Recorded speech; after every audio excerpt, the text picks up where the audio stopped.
எங்களின் தாய் நிலம் அந்நிய ஆதிக்கத்திடம் அடிமைப்பட்டு கிடந்தபோது அதை மீட்க போராடிய வீரப்பெண்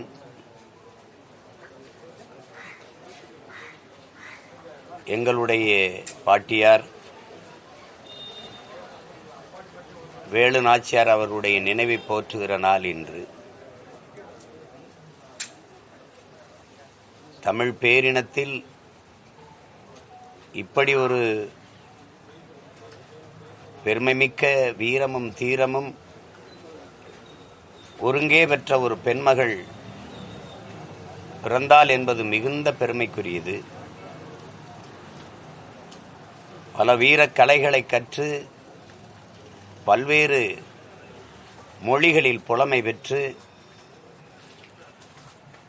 இழந்துவிட்ட நிலங்களை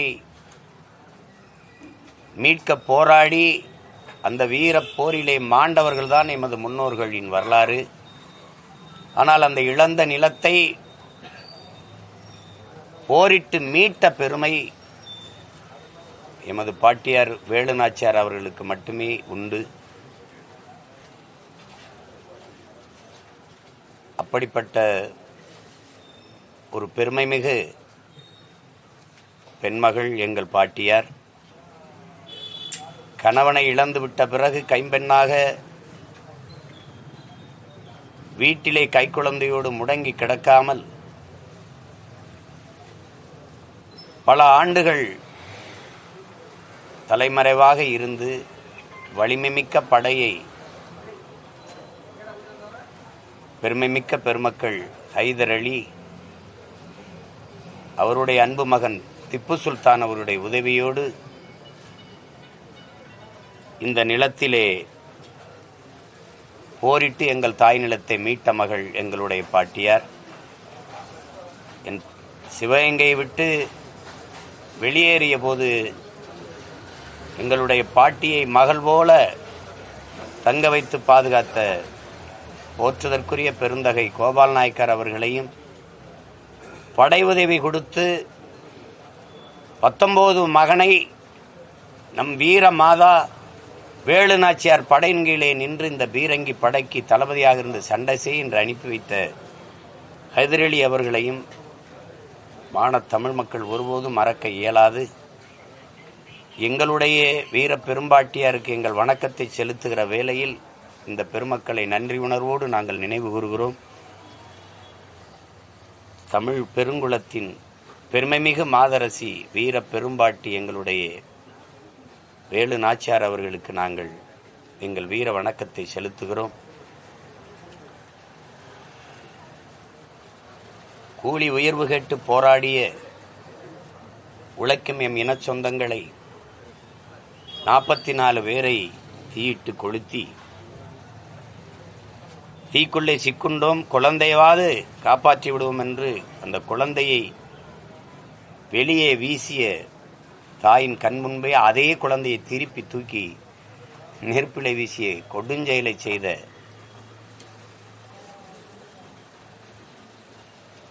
அந்த துயரம் மிகுந்த நாள் இது.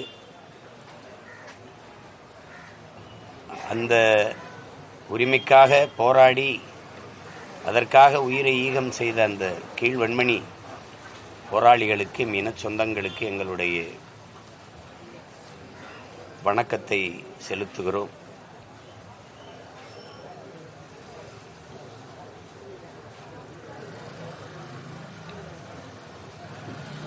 தமிழ் பேரின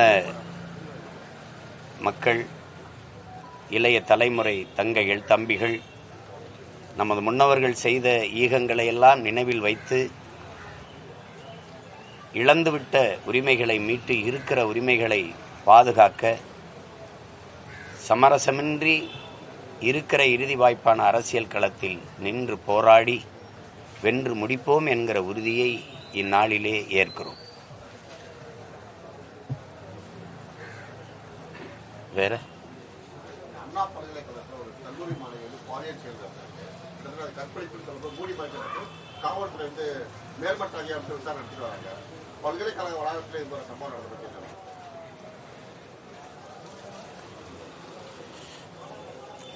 இது போன்ற கொடுஞ்செயல்கள் எப்போவாவது வெளியில் வரும்போது தான் இது குறித்து பேசுகிறோம். ஆனால் நிறைய இடங்களில் இது நடக்குது, அது மறைக்கப்படுது. உங்களுக்கு கடந்த காலங்களே உங்களுக்கு தெரியும். அதுக்கு உடனடியாக நடவடிக்கை எடுத்து கடும் சட்ட நடவடிக்கை எடுத்து தண்டனைகளை வழங்காதனால தான் இது அப்படியே செய்தியாகவே இருந்து கடந்துடுது. இப்போ உங்களுக்கு தெரியும், பொள்ளாச்சியில் நடந்த கூட்டு வன்புணர்வு கொலைகள், அந்த வன்புணர்வெல்லாம் காணொலியாக வரும்போது எவ்வளவு பதறி துடித்தார்கள் மக்கள். அப்போ அந்த எதிர்க்கட்சியாக இருக்கும்போது ஒன்று பேசினார்கள், திருப்பி அதிகாரத்துக்கு வரும்போது அதை பற்றிய நடவடிக்கை எடுத்ததாகவே செய்தி இல்லை. அதனால இந்த குற்றங்கள் ஒரு செய்தியாகவே வைத்து கடத்தப்படும் போது, அது மறைக்கப்படும் போது இந்த குற்றச்செயல்கள் தடுக்கப்படாமல் மீண்டும் மீண்டும் தொடரும். கடும் தண்டனைகள் மூலமாக தான் இது மாதிரி நிகழ்வுகள் நடந்தால் கடும் தண்டனை இருக்குங்கிற ஒரு உளவியல் அச்சம் வந்தால் தான் இந்த மாதிரி குற்றங்கள் தொடராது. இப்போ இது மாதிரி பார்க்கும்போது நம்ம பெண் பிள்ளைகளை படிக்க அனுப்புகிற நம்முடைய அப்பா அம்மா, நம்முடைய குடும்பத்தில் இருக்கிறவர்களுடைய மனநிலை தான் ரொம்ப முக்கியமானது. ஒரு அச்சமின்றி நம்ம பிள்ளைகளை அனுப்பி வைக்க முடியாது அப்படின்னு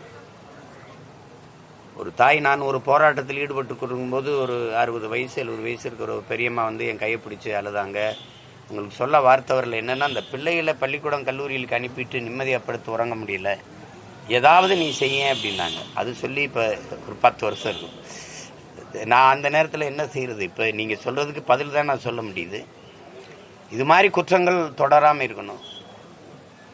கல்லூரி வளாகங்களில் உங்களுக்கு தெரியும், கல்லூரி பள்ளியில் வழிபாட்டு தலங்கள்லேயே அதிகமாக போதைப் பொருள் விற்கிற பழக்கம் வந்துடுச்சு. அது எல்லாருக்கும் தெரியுது, எல்லாரும் எடுத்து சொல்கிறாங்க இந்த மாதிரி நடக்குது அப்படின்னு. இந்த நிலத்தில் நடக்கிற குற்றச்செயல்களில் 100க்கு 90 விழுக்காடு நிறைந்த போதையில் தான் நடக்குதுங்கிறத நம்ம ஒத்துக்கணும். அது தடுக்கணும்.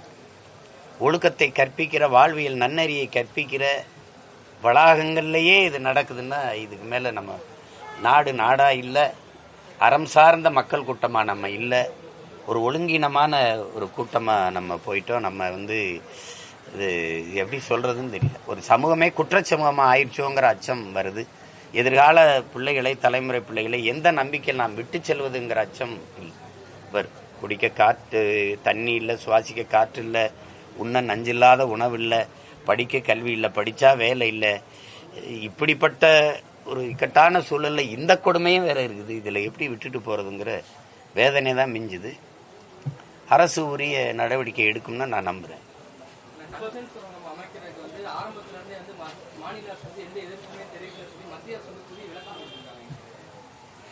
இதை நீங்கள் அன்பு தம்பிக்கு நான் சொல்லுவேன், இந்த நீங்கள் அண்ணன்ட்ட கேட்கக்கூடாது. ஆளுங்கட்சி எதிர்கட்சியாக இருக்குது, மாறி மாறி இருக்கிற இந்த கட்சிகள்கிட்ட தான் நீங்கள் கேட்கணும். என்ன நாடகத்தை சட்டசபையில் போட்டாங்கன்னு நீங்கள் பார்த்தீங்க. ஒன்னால தான் இது நடந்ததுன்னா, இல்லை ஒன்னால தான் நடந்ததுன்னு நமக்கு தெரியுது. இவங்க 2 பேரால தான் நடந்ததுன்னு.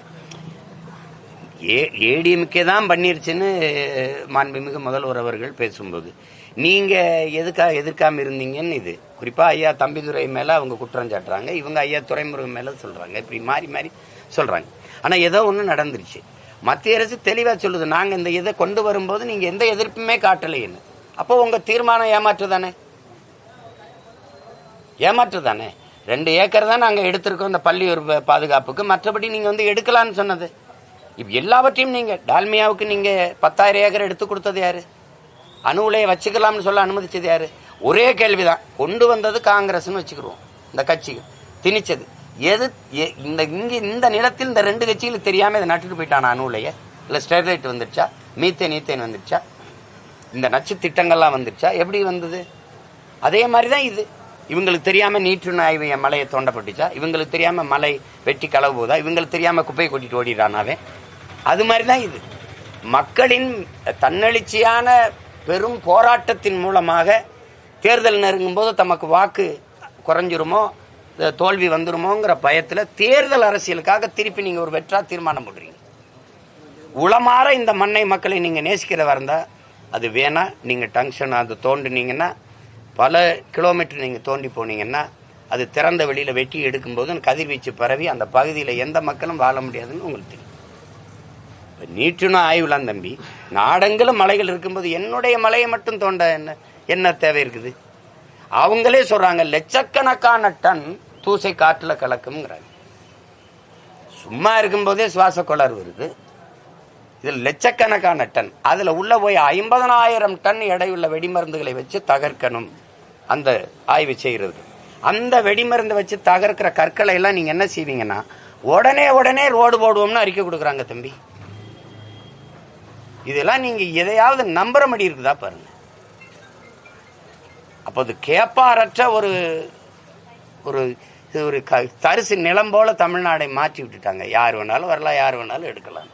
நான் போய் போராட்டம் அறிவித்த பிறகுதான் இவங்க தீர்மானம் போடுறாங்க. அவங்க அனுமதி தராமல் காவல்துறையில் இருக்குது. நான் நீதிமன்றத்துக்கு போகிறேன். அப்போ நீதிமன்றம் கூட கேட்குது, அது ஏதோ கார்த்திகை தீபம் மேமே அப்படின்னு. நான் உயிரோடு இருந்தால் தானே தீபம் எரியுறது எரியாது, அதனால நீங்கள் எனக்கு அனுமதிங்கன்னு சொல்லி பாப்பா தடை மீறி தான் நான் போராடினேன். இங்கே எல்லாம் அரசு தீர்மானம் போட்ட பிறகு எதுக்கு வெட்டியாக ஒரு போராட்டம் நாங்கள் அது கேட்குது. மத்திய அரசு சொல்லுது, அப்போ நான் கேட்கும்போது ஒன்றுமே சொல்லாமல் உட்காந்துட்டியே அப்படின்னு. இப்போ கூட என்ன சொல்லுது பாருங்க, அந்த குறிப்பாக அந்த பல்லுயிர் பெருக்க இருக்கிற அந்த இடத்தை விட்டுட்டு மற்ற இடத்துல நாங்கள் ஆய்வு செய்யலாம் எடுக்கலாம்ங்கிறதுல தான் அந்த முடிவில் தான் இருக்குது. இப்போ நாங்கள் எதை நம்பி இருக்கிறோம்? எங்களை தாண்டி தான் நீ நிலத்துல ஒரு புல், ஒரு கல்லில் ஒரு புல்லை கூட நீ தொடணும். அது ஏன்னா நாங்கள் எந்த பரம்பரையில் வந்திருக்கோம் பாருங்க. என் நிலத்தில் ஒருபடி மண்ணை அந்நியன் தொடக்கூடாதுங்கிற போராடி செத்த வீர மரபில் வந்தவங்க நாங்கள். அது அந்த காலத்தில் அப்போ என்கிட்ட ஒன்றும் படை இல்லை, நாங்கள் இவ்வளோ பெரிய கூட்டம் இல்லை, அதனால நீங்கள் எல்லாம் ஆட்டம் கட்டிட்டீங்க. நான் தான் சொல்கிறேன், நீ ஏர்போர்ட்டு கட்டிடு, 5000 ஏக்கரில் பார்ப்போம். எங்கள் அனல் மின்சாரத்தை நீ விரிவாக்கம் பண்ணிடு பார்ப்போம். என்னை தாண்டி தான் நீங்கள் என் நிலத்தில் நீங்கள் இது பண்ணணும். நீ இப்போ பெரிய இராணுவத்தை கொண்டு வா, அதை பற்றி எனக்கு பிரச்சனை கிடையாது. தீர்மானம், சட்டம். எனக்கு என் நிலமும் வளமும் என் மண்ணும் என் மக்களின் நலமும் தான் எங்களுக்கு முக்கியம். கட்சி, தேர்தல் அரசியல், ஓட்டு அரசியல் அது 4ஆம் பட்சம். நீ இப்போ எல்லாம் போயா அப்படின்னு போயிடுவோம். அப்புறம் ஓட்டை வாங்கி நான் என்ன பண்ண போகிறேன்? அதிகாரத்துக்கு என்ன பண்ண போகிறேன்?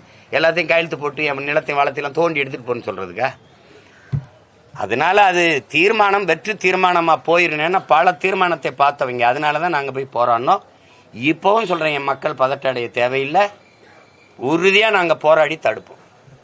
பள்ளி மாணவர்களுக்கு 8ஆம் வகுப்பு ஆல் பாஸ் முறை ரத்து செஞ்சது குறித்து அண்ணாமலை கிட்ட கேட்டப்போ காமராஜர் காலத்துல குவாலிட்டி அதிகப்படுத்தணும், இந்த காலத்துல காமராஜர் காலத்துல குவாலிட்டி அதிகப்படுத்தணும், இந்த காலத்துல குவாலிட்டி அதிகப்படுத்தணும்னு சொல்லியிருக்காரு. நீங்க எப்படி பாக்குறீங்க? தேர்வுல என்ன குவாலிட்டி வரும்? தேர்வுல என்ன? திரும்ப அண்ணன் கேட்கிற தெளிவா விளக்கு. இப்ப நீங்க 8ஆம் வகுப்பு வரைக்கும் தேர்வில்லாத தேர்ச்சி தான். எங்க அப்பா நம்மாழ்வாருடைய கனவுங்கிறது 8ஆம் வகுப்பு வரைக்கும் தேர்வில்லா தேர்ச்சி, சுவர் இல்லாத கல்வி.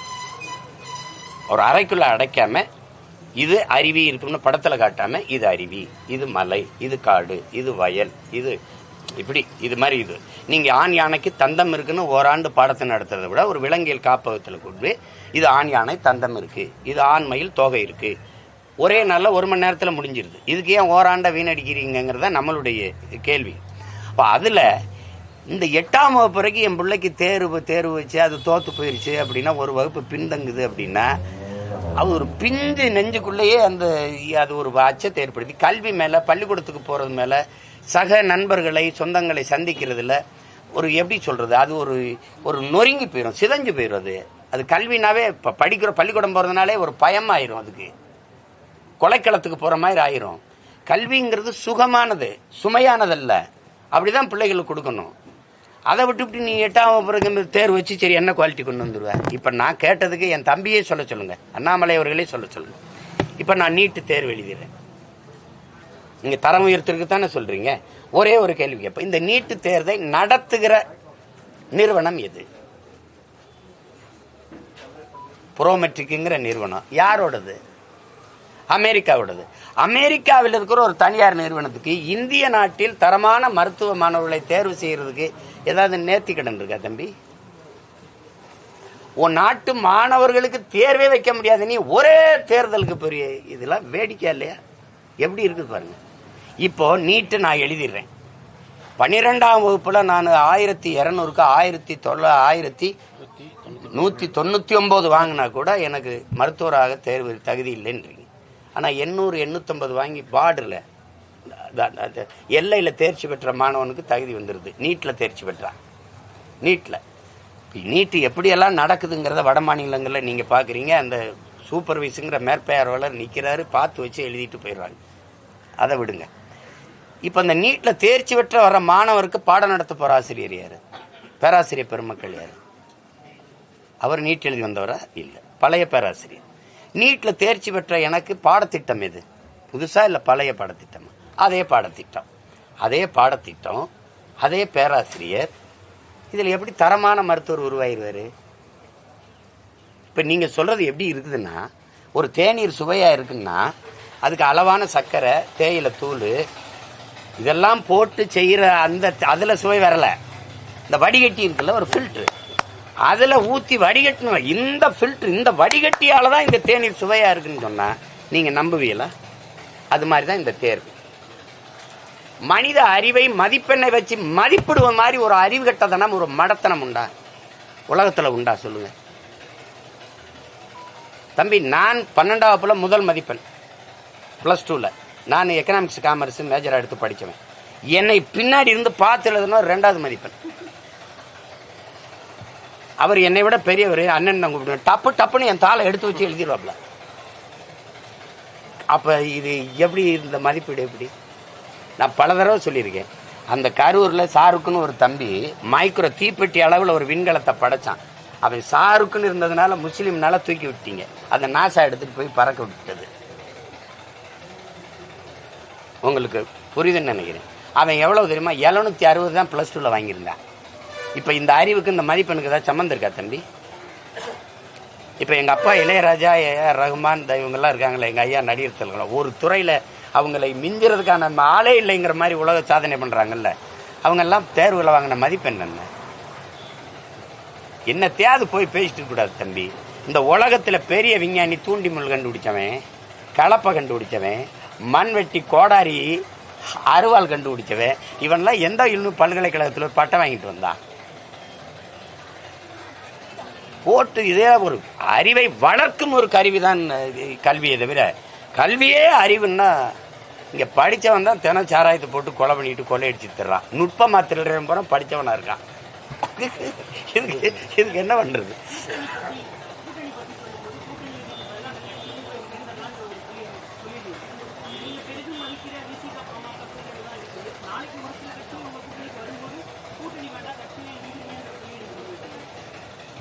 அது அப்போ யோசிக்கணும். நீங்கள் எனக்கு சொல்லப்பட்டது தான் நான் திருப்பி சொல்கிறேன்.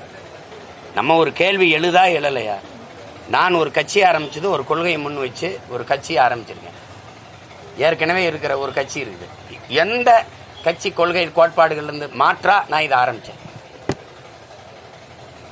சொல்லுங்க. எந்த கட்சி ஆட்சியல் முறையில், அரசியல் இருந்து நான் மாறுபடுறேன்? திருப்பி அதே கட்சிகளோடு போய் கூட்டணி வைக்கிறதுக்கு இது தேவையில்லையா? வெற்றி தனியாக நின்னா சாத்தியப்படாதுன்னு நீங்கள் மக்களை நம்பிதான் நிற்கணுமே ஒழிய கட்சிகளுடைய கூட்டம் எண்ணிக்கையை நம்பி நிற்கக்கூடாது.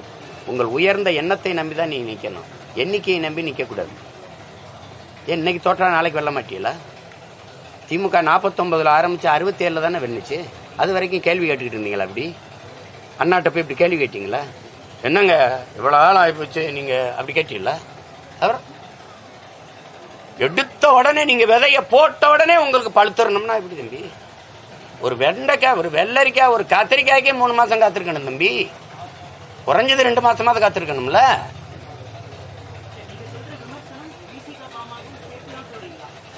எல்லாருக்கும் தான் சொல்றேன், கூட்டணிக்கு ஏன் போகணும்?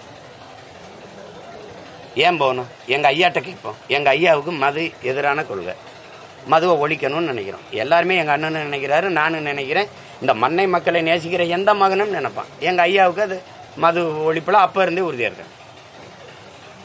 இந்த 2 பேரும் தான் சாராயம் அளவு வச்சு காய்ச்சறான். இப்ப இவனுக்கு போய் திரும்ப திரும்ப திரும்ப கூட்டணி வச்சு அவனுக்கு வலிமையை கொடுத்துக்கிட்டே இருந்தா அவன் எப்படி மூடுவான்? சாதிவாரி கணக்கெடுப்பு எடுக்கணும், சமூக நீதி, அது பாமகனுடைய உயிர் கொள்கை. எடுக்க மாட்டானே, எடுக்கிறவன் எவனோ அவனோட கூட்டணின்னு எங்க ஐயா சொல்லியிருந்தா யோசிப்பா. மதுக்கடையை நீ மூடுவியா? அந்த வாக்குறுதியை கூட நான் உன்னோட ஆதரிக்கிறேன்னா எங்க ஐயாவுடைய வாக்கு முக்கியம். வட மாவட்டத்தில் அவர் இல்லைன்னா தோத்து போகும்னு பயம் வந்தா சரிங்க மூடுறோம்னாலும் சொல்லுவான். நம்ம எந்த அந்த உயிர் கொள்கையை விட்டு திரும்பி திரும்பி கூட்டணி வைக்கிறோம். இப்ப சமூக நீதியில பொருளாதார அடிப்படையில் இடஒதுக்கீடையே எங்க ஐயா ஏற்க வேண்டியதாயிருச்சு. பிஜேபி காரணம் எங்க ஐயாவை சொல்லிட்டாரு, நம்ம அதோட கூட்டணி வச்சிருக்கோம், என்ன செய்யறதுன்ட்டாங்க. அப்ப கொள்கை சமரசம் செய்ய வேண்டியது வந்துருது பாத்தீங்களா. அப்போ உயிர் கொள்கை அந்த இதயமே நொறுங்கிருது இவங்களோட சேர்றதுனால.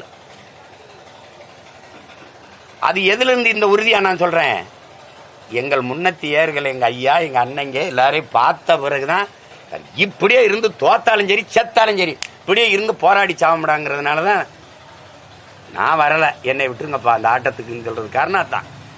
அதனாலதான் சொல்றேன். இப்ப இப்ப இப்ப வந்து இப்ப எங்க அண்ணன் மது ஒழிப்பு மாநாடு நடத்தினார்ல, ஏதாவது பெனிஃபிட்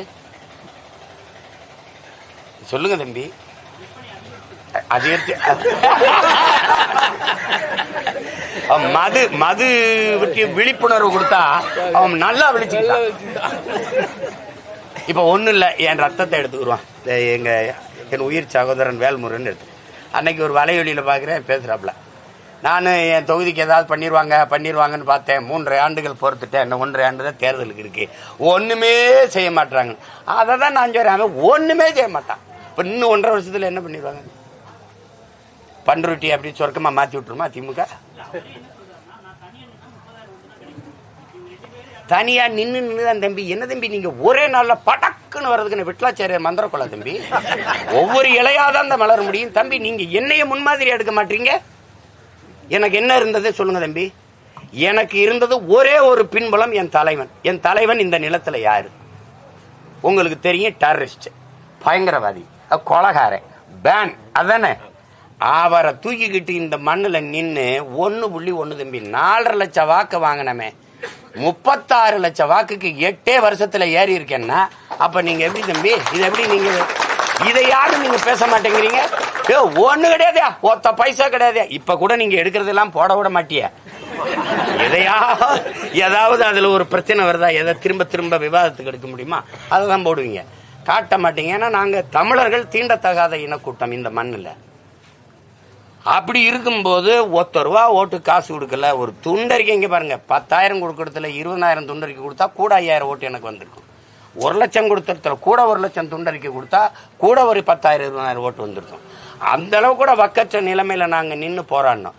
50 பேர் 10 பேர் 20 பேர் தான் ஓட்டு கேட்க போவோம். ஏனுங்க மொத்த பேரும் போற அளவுக்கு காசு கிடையாது. ஏன்னா வீட்டுக்கு வேலைக்கு போனாதான் அவன் வீட்டுல பொண்டாட்டி பிள்ளைக்கு சோறு போட முடியும். அந்த நிலைமையில வேலை செஞ்ச என் மக்கள் தேடுறானா மாற்று அரசியலை தேடுற என் மக்களுக்கு எங்க இருக்கு மாற்று? இட்லி வேணாம்ங்க, தோசையும் வேணாம்ங்க, என்னதாப்பா இருக்கு? கூழ் இருக்கு, ஒரு கூழாவது இருக்கணும்ல. அப்புறம் இங்க இருக்கிறது 2 என்னவா இருக்கு?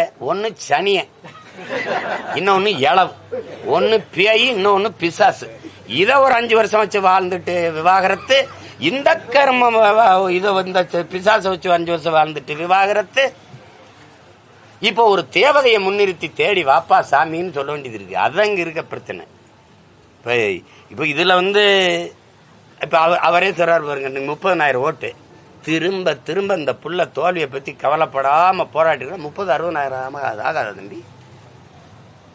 ஆகுமா ஆகாத? நீங்க சொல்லுங்க. நீங்க அதாவது என்கிட்டே சொல்றாரு, உங்களை மாதிரி போராடுறது என்னால முடியாது, நான் உறுப்பு. ஏன்னா அவர் 2 முறை இருந்துட்டாரு, அதனால நான் சட்டமன்ற உறுப்பினர் ஆகணும்னா அப்ப அது என்கிட்ட தான் கேட்டாரு.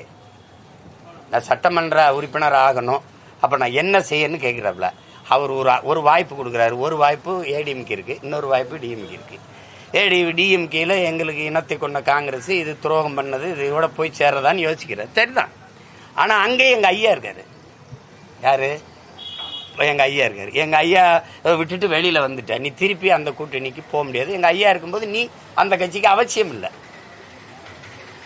வட மாவட்டத்தில் எங்க ஐயா விட வலிமையா இருக்கா, அப்ப அது ஆள் தேவையில்லை. அப்ப நான் என்ன சொல்றாரு, தினகரன் ஐயா கூட போட்டாங்கிறாரு. நான் கேட்ட தினகரன் ஐயா கூட போய் நீ ஆசைப்படுற எம்எல்ஏவா எப்படி ஆவேன்னு நான் கேட்கிறேன். நாங்க இப்படிதான் பேசிப்போம், அண்ணன் தம்பியை தானே இது. அப்ப நான் என்னதான் செய்யறது? எம்எல்ஏ அண்ணன் விரும்பிட்டேன்னு இதுக்கே போ அப்படின்னு இல்ல, அது விமர்சனம் அப்படின்னா பேசாம இரு. விரும்பிட்டா போ, அதுக்கப்புறம் அதை தாங்கி தான் ஆகணும். இப்ப யாரு அவர் போனதெல்லாம் யாரும் விமர்சிக்கல, அவர் தான் சொல்றாரு எனக்கு ஒன்னும் செய்யலன்ட்டு. கேளு எனக்கு தேர்தலுக்கு ஏதாவது கடலூருக்கு ஒரு ஏதாவது 10 லட்சமாவது கொடுத்து விடு அந்த 2 தொகுதிக்குன்னு. சிரிக்கிறாப்ல. என்கிட்ட போய் காசு கேட்கிறீ, 28 கோடி கடனா இருக்கேன்றாப்ல. என்ன சொல்ற? என்ன பண்ண சொல்றீங்க? இந்த தேர்தலில் நின்று நான் அவ்வளவு செலவாகி போச்சு, இடத்த விற்று கடனை கட்டிக்கிட்டு இருக்கேன்றது. இது தேவையாது? அந்த 28 கோடியை அந்த தொகுதிக்கு செலவிட்டு போயிருந்திருக்கலாம். அது தெரிஞ்சு தவறு பண்ணும்போது எனக்கு என்னன்னா அநீதின்னு தெரியுது, அதுக்கு துணை நிக்க, ஒன்னும் ஒதுங்காது நின்றணும், துணை நிக்க கூடாது. அது தப்பாயிரும், அது பெரிய தப்பாயிரும்.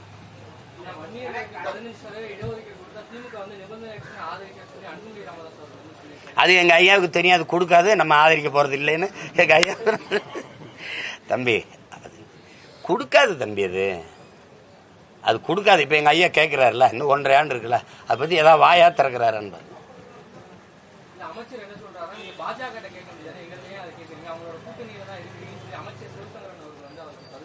இப்ப இங்க அருந்ததியருக்கு இஸ்லாமியருக்குலாம் இடஒதுக்கீடு உள்ஒதுக்கீடுலாம் கொடுத்தது நீங்க காங்கிரஸ் கூட்டணி பாஜக கேட்டு தான் கொடுத்தீங்களா? நீங்களா கொடுத்தீங்களா?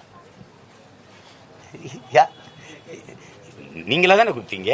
அப்புறம் இப்ப 10.5 விழுக்காடு ஐயா எடப்பாடியா தானே கொடுத்தாரு. அப்புறம் ஒன்னா பந்தா அங்க தூக்கி போட்டு அங்க போ. இஸ்லாமிய சிறைக்கைதி ஆளுநர் விட மாட்டாரு, அவர்கிட்ட கேளு. அப்ப நீ எதுக்கு இங்க? என்ன நாங்க தான் எல்லாத்தையும் தீர்க்க போறோம்ட்டு வந்துட்டு அப்புறம் எல்லாமே மத்திய அரசுனா நீங்க தானே மாநில தன்னாட்சி பேசுனது, மாநில உரிமைகள்லாம் பேசுனது நீங்க தானே. இது மாநில உரிமையில இருக்கா இல்லையா? சாதிவாரி கணக்கெடுப்பு எடுக்கிற உரிமை மாநில அரசுக்கே இருக்கு. மாநில அரசுகளே எடுக்கலாம்னு உச்சநீதிமன்றம் சொன்ன பிறகும் மத்திய அரசு தான் எடுக்கணும்னு சாட்டி விடுறது எப்படி? அதனால ஏன் அவர் தான் இருக்காரு, நீங்க 40 உறுப்பினர் வச்சிருக்கீங்களா, நீங்க பேசி வாங்கி கொடுக்க வேண்டியதானே? நீங்க பேசி வாங்கி கொடுக்க வேண்டியதானே? அது தேர்தலில் தனித்து தன்னம்பிக்கை உங்ககிட்ட அது இருக்கு. ஆனா பிற கட்சி தலைவர் இல்ல. 25 வருஷத்துக்கு அப்புறம் இப்பதான் வந்து பிசிக தேர்தல் அங்கீகாரம் கிடைச்சிருக்கு. இன்னும் அந்த கட்சி திமுக வந்து எங்களுக்கு 25 சீட் கொடுங்க அப்படின்னு கேட்கிற நிலைப்பாடு தான் இருக்கு. வன்னியரசு வந்து 25 சீட் கொடுத்தா தான் திமுக கூட்டணி பேசிட்டு வராரு. இதை பத்தி என்ன நினைக்கிறேன்? அது சரிதான். இப்ப அண்ணனோட இப்ப வந்து உங்களுக்கு தெரியும், வட மாவட்டத்தில் வந்து பெருத்த 2 சமூகம் தான். தமிழ் இனத்தில் ஒன்று படையாச்சி, இன்னொன்று பறையர், 2 பேர் தான். ஆனால் எங்கள் ஐயாவுக்கு 25 சீட்டுக்கு குறைவா நீங்கள் கொடுத்து கூட்டணி கொண்டு போயிருவீங்களா? எனக்கு தெரிஞ்ச எங்கள் ஐயா 30 சீட்டு வாங்கி திருப்பி ஏதோ தமாகவில் வருதுன்னா ஐயா கருணாநிதி கேட்டாருன்னு 2 சீட்டு விட்டு கொடுத்தாரு. 28 சீட். அப்போ நான் எங்கள் ஐயாவோட இருந்து வேலை செய்கிறேன். பாமகவுக்கு உங்களுக்கு தெரியும், குறைஞ்சது 27, 28. ரொம்ப கூட்டணிகள் அதிகமாக வந்துருச்சு, ஆளுக்கு கொடுக்க வேண்டியது இருக்கு, நீங்க விட்டு கொடுங்கன்னா 25 குறையாம வாங்குவார். உங்களுக்கு தெரியும். அதுக்கு இணையான ஆற்றல் அந்த மக்கள் பெருக்கம் கொண்ட ஒரு சமூகம் தானே. அதனால எங்க அண்ணன் அவரு தாமதம், முதல்ல தந்தாதான் வருவேன்னா கொடுத்துருப்பாங்க. அது கேட்டு பெறதுல எனக்கு மகிழ்ச்சி தான்.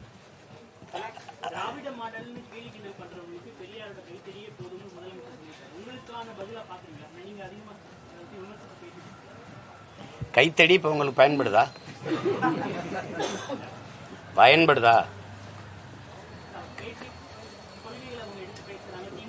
இதுல இருந்து தெரியுதா?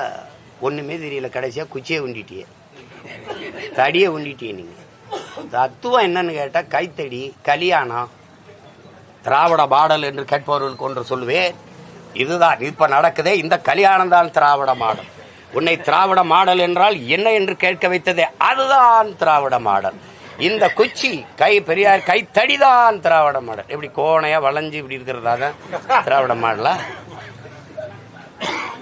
ஒரு தம்பி, நீ என்னத்தையே சொல்லு, திராவிடம்ங்கிறது எந்த மொழி சொல்லு, அதை மட்டும் சொல்லு. நான் சொல்லல, எனக்கு தெரியல. திராவிடத்தை சொல்றவங்க கேட்டு சொல்லு. எனக்கு தெரியலப்பா. தலித்துங்கிறது எந்த மொழி சொல்லணும்னு எனக்கு தெரியல, கேட்டு சொல்லு. அதை விடுவோம். திராவிடம் தானே இங்க பெரிய திராவிடம்.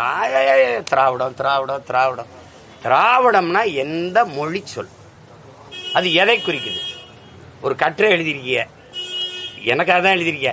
திராவிடம் என்பது ஒரு நிலத்தை குறிக்கிறது, ஒரு இனத்தை குறிக்கிறது, ஒரு நாகரிகத்தை குறிக்கிறது, ஒரு பண்பாட்டை குறிக்கிறது. ஒரு என்ன சொல்றது, ஒரு மொழியை குறிக்கிறது, அது வந்து ஒரு வாழ்வியலை குறிக்கிறது. அது குடுகுடுப்புக்கார நல்ல காலம் பிறக்குது, நல்ல காலம் பிறக்குது, வாழ்க்கை குறிக்குது, நிறைய குறிக்குது. பாப்பா என்னன்னு சொல்லுப்பா, சும்மா ஏதோ செத்து போனதை பிடிச்சி பேசிட்டு இருப்பாங்க. ஒரு திராவிடம் என்றால் இதை குறிக்குது, இப்படி இது கோட்பாடு அப்படின்னு ஏதாவது சொல்ல தெரியுதா? மரபு இனம்ங்கிறது திராவிடம்ங்கிறது மரபு இனம். சரி, யாரெல்லாம் திராவிடர்? என்னை கேட்டியல்ல, யாரெல்லாம் தமிழர்னு. யாரெல்லாம் திராவிடர்? கன்னடர், தெலுங்கர், துளுவர், மலையாளி, இவங்கெல்லாம் எந்த மொழியிலிருந்து பிரிந்து பிறந்தவர்கள்? தமிழிலிருந்து. அப்போ ஒன்று நீங்கள் தமிழியம்னா சொல்லியிருக்கலாம், திராவிட மொழின்னா தமிழிய மொழி குடும்பங்கள்னாவது சொல்லியிருக்கலாம். இல்லை, சரி திராவிடம்னு சொன்னீங்க. இதில் தெலுங்கர் நாங்கள் மரபினம், திராவிடம் என்பது எங்கள் மரபினம். இல்லை கன்னடர்கள் திராவிடம் என்பது எங்கள் மரபினம், அல்லது துளுவர் திராவிடம் என்பது எங்கள் மரபினம், அல்லது மலையாளிகள் திராவிடம் என்பது எங்கள் மரபினம். யாராவது சொல்றாங்களா? நேற்று வந்த ஒரு பிச்சைக்கார சொல்ல வச்சுக்கிட்டு 50,000 ஆண்டுகளுக்கு மூத்த ஒரு இனத்தின் மக்களை உலகத்தின் முதல் மொழி தமிழ்னு எல்லாரும் சொல்ற. அமெரிக்க மொழியல் ஆய்வறிஞர், ஜப்பான் மொழியறிஞர் சுஷ்மோனாலிருந்து, அலெக்ஸ் புலியிலிருந்து, ஏன் நம்ம ஐயா மோடியே ஊரா பேசி வர்றாரு. நீங்களே பேசுறீங்க உலகின் தொன்மையான மொழி தமிழ்னு. எவ்வளவு பெரிய இலக்கிய வளம், எவ்வளவு பெரிய வரலாற்று தொன்மை கொண்ட ஒரு இனத்தின் மக்களை ஒரு வேற்று சொல்ல, அதான் வெறியா வருதுல. என் தம்பி அதை வச்சுதான் போட்டான். நான் யாருன்னு நான் தான் தம்பி சொல்லுவேன். நீ யாருன்னா நான் சீமான், நான் தமிழன், நான் தான் சொல்லுவேன். நீங்க திராவிடர், நீங்க ஏய், அதான் விடுதலை படம் பார்த்தீங்களா, குத்துறான்ல, வாடா நாலாவது அப்புறம் தானே நாலாவனா அப்படின்னா, டேய் என் பேரு கருப்பண்டா, நான் யாருன்னு நான் தான்டா சொல்லுவேன், நீ சொல்றது பேர் இல்லடா. தான் இது அந்த குத்துனாதான் இவங்க விடுவாங்கன்னு நினைக்கிறேன். சும்மா வந்து எதையாவது இதனை நான் ஏன் திராவிடனா இருக்கணும்? இந்திய நிலத்தில் எவன் திராவிடன்? நான் ஏன் திராவிடனா இருக்கணும்? என்னுடைய கட்டிடத்தை வந்து திராவிட கட்டடக்கலை, என்னுடைய நாகரிகத்தை திராவிடம். உனக்குன்னு ஒண்ணு இல்ல, போடுறது சாப்பிட்டு படுப்பா. உனக்கு என்ன இலக்கியம் இருக்கு கேட்டா திராவிட இலக்கியம், திராவிட இது சொல்லே. கால்டு வெள்ளே சொல்றான், நான் மனுசுருமதியில இருந்து எடுத்தேன்ட்டு. மனுசுருமதி யாரோட நூல் உங்களுக்கு தெரியாதா? வடக்க இருந்து தெற்க அப்படி நகர்ந்து வந்த பிராமணர்களை குறிக்கிறது தான் திராவிடம்ங்கிற சொல். பஞ்ச திராவிடர் மாநாடு போட்டதை காட்டுட்டா அவங்க கடைகளுக்கெல்லாம் மேட்ரிமோனின்னு வருதுல தம்பி.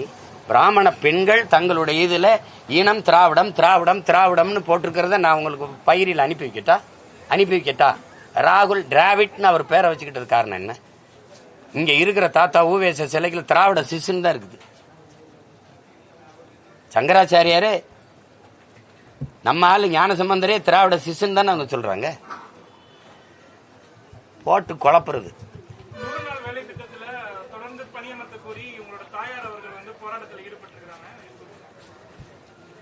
எங்க அம்மாட்ட போய் கேளுங்களேன். இந்த 100 நாள் வேலை திட்ட சனியனால எங்க வீட்டுல வேலைக்கு ஆள் வர்றதில்ல. அம்மாவா ஒத்தாளா கிடந்து வேலை செய்யறாங்க. இது ஏன் போயிருப்பாங்கன்னா, அந்த 100 நாள் வேலை திட்டத்திற்கு சீமா அம்மாவை கூட்டி போய் நிறுத்தினாதான் கேட்டா எப்பா அந்த சாணம் வந்தாலே வாங்கன்னு என்னை கூட்டிட்டு போயிடுச்சுன்ட்டு. அது ஏதோ ஊர்ல இருக்கிறவங்க கூப்பிட்டுருப்பாங்கன்னு போயிருப்பாங்க. உண்மையிலே 100 நாள் வேலை திட்டத்துல பாதிக்கப்பட்ட வேளாண் குடும்பத்துல என் குடும்பமும் ஒன்று. உலகத்துக்கே தெரியும். ஒரு நாள்ல 2 ஏக்கர் அறுத்த நாங்க ஒரு வாரத்துல 1 ஏக்கர் அறுக்கிறோம். தக்காளி பறிக்கவோ, மிளகாய் எடுக்கவோ, கத்தரிக்காய் எடுக்கவோ, பறிக்கவோ எங்களுக்கு ஆட்கள் இல்லைங்கிறது. எங்க அண்ணன் இருக்காரு, நாங்க பக்கத்து ஊருக்காரங்க. வேளாண்மையை விட்டு மக்கள் வெளியேறாங்க. கெஞ்சிரா எங்க அம்மா, இந்த நிலத்தையெல்லாம் யாருக்காவது கொடுத்துருப்பா, போட்டு சாப்பிட்டுக்கிறட்டும், காடா இருந்தா போதும். நானும் கெஞ்சி பார்த்துட்டேன், அவன் வரமாட்டான். சீமான் வீட்டுக்கு வேலைக்கு போனா 500 ரூபா காசோட ஒரு குவார்டர் கிடைக்கும்னு வரான். என்னது இப்படி பண்றீங்கன்னா, ஆள்லயே வழி இல்லையே. அப்ப எங்க அம்மா அளவு நான் 2 பெட்டியை வாங்கி அனுப்பி விட்டோன்னா அதை வாங்கினோன்னா இந்த குவார்டர் வாங்கிட்டு 500 ரூபாய் வாங்கிட்டு வேலைக்கு வர. இல்லைன்னா நிலத்தை தரிசா போட முடியாது. மாநாட்டில் வாஜ்பாய் வந்து ரொம்ப பங்காற்றிருக்காரு. மதச்சார்பு என்ற கொள்கை இருந்தாலும் மதச்சார்பு இல்லாம இருந்தார் அவர் ஆட்சி காலத்தில் சொல்லி மு.க. ஸ்டாலின் அவர்கள் வந்து இன்னைக்கு புகார் அதை ஏ டீம் சொன்னதை பி டீம்கிட்ட வந்து கேட்குறீங்களே நீங்க. சொல்லித்தானே ஆனும். அவங்க அமைச்சரவையில் 5 ஆண்டுகள் இருந்திருக்காங்க. ரைட் மேன் ராங் பார்ட்டின்னு சொல்லி எல்லாம் பேசி போயிட்டாங்க. இப்போ அது பேசித்தானே ஆகணும். அதை நம்ம ஒன்றும் பேசிட்டு இருக்க வேண்டியதில்லை. சரி, மதிப்புமிக்க பெரியவர், நாட்டின் முதன்மை அமைச்சராக இருந்திருக்கிறார். அதனால அவர் இல்லை, மதிக்க வேண்டியதுதான் அவர்.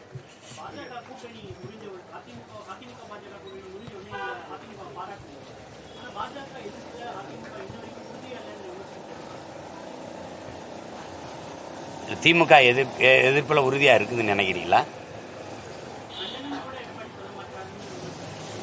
நீங்க கண்டிக்கிறீங்களா? நீங்க எதிர்க்கிறீங்களா?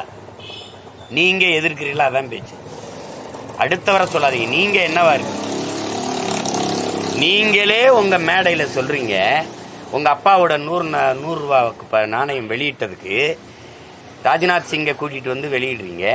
நீங்க என்ன சொல்றீங்கன்னா, அவர் சொல்றாரு எங்க அம்மா ஜெயலலிதா அவங்களுக்கு நாங்க நாணயம் வெளியிடும் போது நாங்க யாரையும் கூப்பிட்டு நாங்களா தான் வெளியிட்டோம்னு. அப்ப அவங்க கூட்டணியில இருந்தாங்க. கூட்டணியில் இருந்தும் உங்களுக்கு அவங்க வரல. கூட்டணி நாங்க இல்லாமலே அவர் வந்து அவங்க எங்க அப்பா காசை வெளியிடுறாங்க அப்படின்னா இப்படி சொல்ல வரும்போது நீங்க என்ன புரிஞ்சுக்கிறீங்க? கூட்டணியில இருந்தாலும் அவங்க வரல, கூட்டணியில இல்லாமலே அவங்க வராங்கன்னா உண்மையான கூட்டணி யாரப்போ? எங்க எதிர்த்தீங்க? சதுரங்க விளையாட்டா? வந்துருங்க. கேலோ இந்தியாவா? வாங்க, வந்து தொடங்குவீங்க. பிஜேபி ஆளுகிற மாநிலங்களுக்கு கூட இவ்வளவு நலத்திட்டங்களுக்கோ இதுக்கோ திட்டத்துக்கோ விளையாட்டுக்கோ அவர் போனது கிடையாது. ஒரு காரணம் சொல்லுங்க. மாலையில் அப்பா, காலையில் தம்பி உதயநிதி, மாலையில் முதல்வர், 2 பேரும் போய் சந்திச்சிங்கல்ல. எதுக்காக பிரதமரை சந்திச்சீங்க? என்ன பேசுனீங்க? போகும்போதும் சொல்லல, சந்திச்சுட்டு வந்தும் சொல்லல. நீங்களாவது கேட்டு சொல்லுங்களேன். அதானி தமிழ்நாட்டுக்குள்ள வந்தார்ல, நீங்க யாராவது அவரை சந்திச்சு பேட்டி கேட்டீங்களா? ஏன் வந்தீங்க அப்படின்னு? இல்ல இவங்களாவது சொன்னாங்களா? அதானி யாரை வந்து விடுவின்னு வந்து கடற்கரையை பார்த்து அப்படி போயிட்டாரா? இல்ல எப்படி? ஒரு நாட்டின் உயர்ந்த ஒரு பணக்காரராக இருக்கிறாரு, பெரிய தொழிலதிபராக இருக்காரு, உலக பணக்காரில் ஒருத்தர்ன்றீங்க. அவர் இந்த நாட்டுக்குள்ள வாராரு, தமிழ்நாட்டுக்குள்ள யாரை சந்திச்சாரு, எதுக்காக சந்திச்சாரு, எந்த தகவலுமே வரல. அப்புறம் எதிர்க்கிறேங்கிறீங்க. எந்த இடத்துல எதிர்க்கிறீங்க? எந்த புதிய கல்விக் கொள்கை எதிர்க்கிறீங்களா? ஒரு நாடு ஒரு தேர்தலை நீங்க எதிர்க்கிறீங்களா? 75லேயே ஆதரிச்சவர் ஐயா கலைஞர் அவர்கள். அம்பேத்கரை பத்தி அமித்ஷா பேசின, அதுக்கு முன்னாடி பேசின பெருந்தகை ஐயா கருணாநிதி அவர்கள். இந்த அம்பேத்கரை வச்சுக்கிட்டு இந்த தன்னலவாதிகள் பிழைப்பு நடத்தி கொண்டிருக்கிறார்கள் பேசுனது இருக்கு. நான் தலைப்பு செய்தி அன்றைய பத்திரிகையில் வந்ததெல்லாம் கூட உங்களுக்கு அனுப்பி வைக்கிறேன். எது ஒன்றை நீங்க விட்டு வச்சிருக்கீங்க பேசாது, எது ஒன்றுல சரியா இருந்திருக்கீங்க சொல்லுங்க. நல்லது.